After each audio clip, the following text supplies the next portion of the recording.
Mu gihe mu bihugu byinshi gusinzira uri mu kazi bifatwa nk'ikimenyetso cy'ubunebwe cyangwa kwanga gukora, mu Buyapani ho siko bimeze.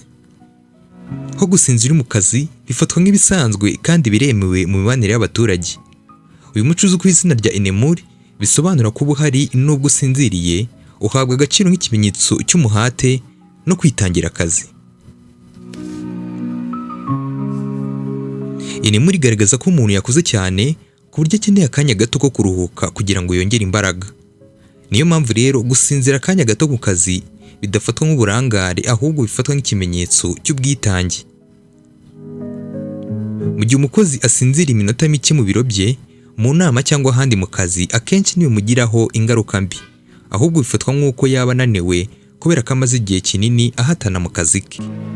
Kompanyi zimwe na zimwe mu Buyapani zagiye zishyiraho ibyumba byihariye byo gusinziriramo cyangwa ahantu ho kuruhukira kugira ngo abakozi babone uko bongera imbaraga. Ako kanya ko gusinzira umukozi ahabwa kaba ari gato kandi bigakorwa yicaye, bigaragaza ko akiri maso kandi ahari igihe yakenerwa.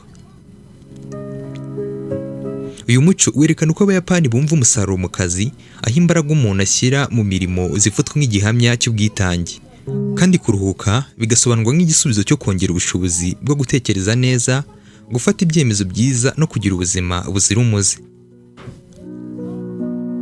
Inemuri ikunze kugaragara cyane mu bakozi bakuru n'abafite inshingano zikomeye, bikerekana uburyo igihugu cy'Ubuyapani cyihariye mu guhuza umuco w'akazi kenshi n'ibikenerwa mu mubiri wa muntu, mu rwego rwo kwita ku buzima bw'umukozi no kongera imbaraga ze mu kazi.